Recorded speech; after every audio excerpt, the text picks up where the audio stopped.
નમસ્કાર દોસ્તો, દરેક વ્યક્તિના જીવનમાં એક તબક્કો એવો આવે છે 50 પછી અથવા તો ખાસ કરીને 55 પછી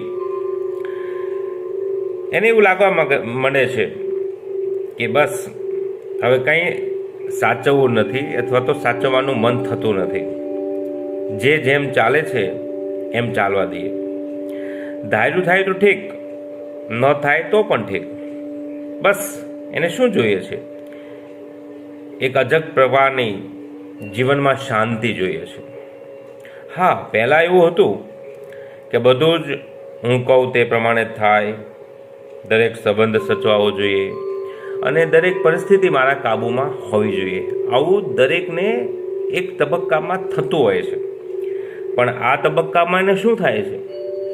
આ બધી જ ખેંચતાણ એ છોડી દેવા માગે છે અને એને સમજાય છે કે જિંદગીને પરાણે પકડી રાખવા કરતાં જિંદગીને એના વહેણ ઉપર છોડી દેવામાં જ સાચું સુખ અને શાંતિ છે.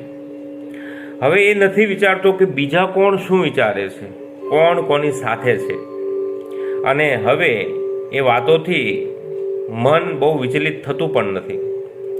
સફળતા મળે તો હરખાઈ જવું નથી અને નિષ્ફળતા મળે તો રડવું નથી. બસ જે ક્ષણ સામે આવે તેને પૂરેપૂરી જીવી લેવી છે, એવી ઊંડી સમજ હવે એને આ તબક્કે સમજાય છે. અને આ તબક્કો, આ અવસ્થા કોઈ નિરાશા નથી, પણ એક સમજણ નામનું વૃક્ષ ખીલે છે.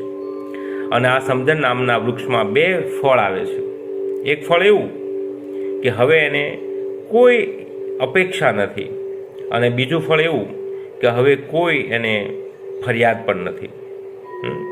હવે એ સમજે છે કે બધું જ ઈશ્વર કે સમય ઉપર છોડી દઉં છું. અને પછી હૃદયમાં જે હળવાશ થાય છે એ હળવાશ ખૂબ આનંદદાયી હોય છે અને એમાં જ સુખ, શાંતિ અને આ તબક્કે વધારે મહત્વનું સ્વાસ્થ્ય રહેલું છે. આ તો જીવનનો સાચો ફંડા છે દોસ્તો. ધન્યવાદ.